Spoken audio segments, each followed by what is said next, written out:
Everyone's got their shot of coffee. Now, today's about ideas, okay? Today's about getting different ideas. It's about learning from entrepreneurs. They've all got a different path, to their success. And someone who I thought would be a great person for you to learn from. And the different entrepreneurs that I've actually got over for the weekend, I try to get someone who's done like mergers, acquisitions, someone who's done a trade sale, and someone who's done an IPO, because they're the sort of three things that people try and do. This is it.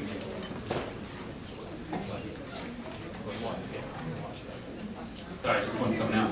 So Domenic, because he's done so many acquisitions, and also too because he started from nothing, right, and built his way up, and he's still relatively young, right? So I'm 33, so young parts up here. I thought it'd be a great person for you to talk to about his path and how he built Destra, and how he did, and also some tips around acquisitions as well, which are very valuable. Let me just tell you about his profile. He is the founder and CEO of digital media investment company Domenic Digital. Prior to that, he was a co-founder of Destra Corporation, which he started in 1993 when he was just a teenager. He then listed the company on the ASX, and at the time when he listed, he was the youngest CEO in Australian corporate history. He still holds that record. He was a 25-year-old CEO of a public company. In fact, if he was the CEO of any public company now, he would still be probably one of the handful of the youngest ones. Under his direction, he built Telstra into one of the largest independent, or the largest independent digital media companies in Australia, with revenues in excess of $100 million. He's also able to attract investors such as Lachlan Murdoch and Paul Ramsey to invest into his company, to back him. Can everyone please welcome to the stage Domenic Carosa. Good morning everyone, and thank you Ruben. What I'd like to try and do today is to keep this session as interactive as possible. So anytime throughout the presentation, if you have any questions, just yell out your question. What I'll do first of all is give you just a bit of background, how I got started in business, talk about a bunch of the good stuff that happened, and I also want to share with you some of the not so good stuff, because I actually think the key learnings come from when things don't go to plan. And I'll also spend a bit of time talking about mentors as per Ruben's request. So in terms of a bit of background, my first business was actually at the age of 5 selling postcards at the front of my house. I remember back then it was 1 postcard for 1 cent or 3 postcards for 2 cents. And back then, my core objective was lollies. So it wasn't about profit and loss statements or balance sheets or internal rate of returns. It was how many lollies could I buy and gobble up in the shortest amount of time. I'm happy to say that I kind of progressed from there, and between that went and saw a few dentists as well. And got involved in trash and treasure markets. So buying and selling stuff over the weekend. I think they still run those kind of markets these days as well. When I finished high school, I went to university for a whole 6 weeks. So technically I like to describe myself as a university dropout. However, I did actually go back and complete a course called the MEI, which I'll also touch on as well. And in about sort of 94, 95, 96, we saw this whole internet emerging, and back then you may have seen a browser called Netscape and Eudora, and it sort of goes back years and years and years. And so we got involved in it because we thought that the internet was going to change the world, and I'm sure it's something that's omnipresent in all of our lives. Today, if I can just ask a question, how many people here run their own business or are intending to run their own business? Okay, perfect. So, in terms of Destra, started the company in '93 with my sister, so we started importing video games and accessories. From there we moved into software in '94, '95, and then the internet in '95, '96. And sort of towards the late '90s, you were seeing the whole .com boom really happen in the US, and we thought, well, we've got to take advantage of these changes that are going on. And we always had the idea of music on the internet.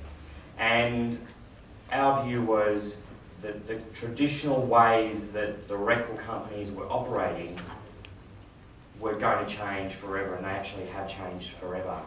It was, we came up with the notion, and one of our first sites that we built was mp3.com.au, and it was a way for artists to get their music and effectively bypass the record companies and go direct to the consumers, to the fans that actually want to listen to their music, and basically creating a platform that allows them to interact. And so we had this idea. We didn't really have the capital. We were sort of running out, my parents' house and the house next door. We basically, took control of all of that.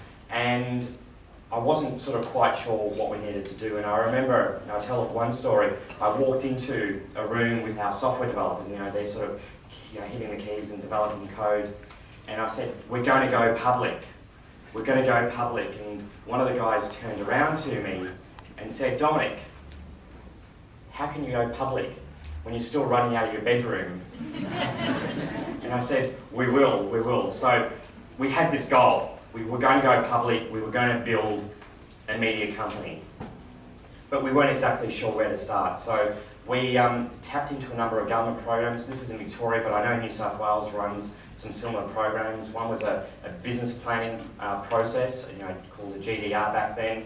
And also, we went through another program called Investment Ready. And what that investment program did, it was sort of on a number of levels. One, it looked at the business and the structure. So what's the corporate structure? Where are your assets? And a lot of people that run private companies, you've got your business running through it, you've kind of got other parts of your life running through it. So anytime you want to raise capital, it's best to separate them. And the other core things that we focused on was the whole notion, the psychology around it.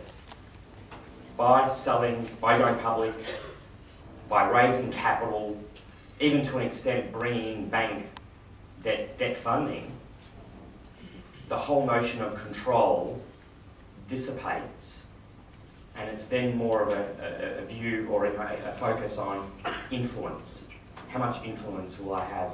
And that kind of sort of really went to the core of who I was as an individual. And one of the key questions that I needed to ask myself was I willing, for the good of the company, in order to be able to grow this company, was I willing to let go of total control?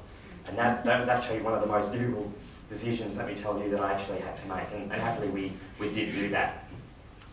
So we listed the company, and it took 14 months. Everything that could have possibly gone wrong did go wrong. And I'll talk about some of the other experiences. From a timing perspective, we closed our issue on Friday. We're raising just over $16 million. Friday US time, so Saturday Aussie time, the US market crashed. So we literally got in by 8 hours. A few more hours here or there, and we wouldn't be here today. And so, we then listed it as a .com company, and I tell you, it was a hard slog because .coms were pretty much hated post the .com crash.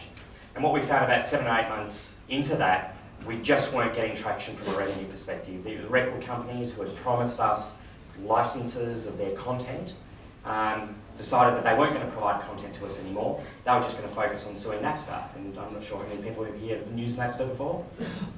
No one, because no one's ever downloaded illegal music in their life. And so what we basically had to do was put our digital media aspirations on hold, because broadband wasn't what it is today. I mean, it still isn't where it should be, but that's another topic altogether. And the revenues just weren't coming in, and rent was flowing. And so what we needed to do was to basically refocus, change our strategy. And that was hard because our heart and soul was involved going down this path of digital media. But we knew that just the timing, sometimes in business, timing is critical. And you've got to get the timing right. So what we did, we put all of our digital media aspirations on hold. A day that I called Black Monday, January 2001, I retrenched 50% of the people in the company. It was another one of those decisions. It was actually one of the most difficult decisions that I've had to make in my life.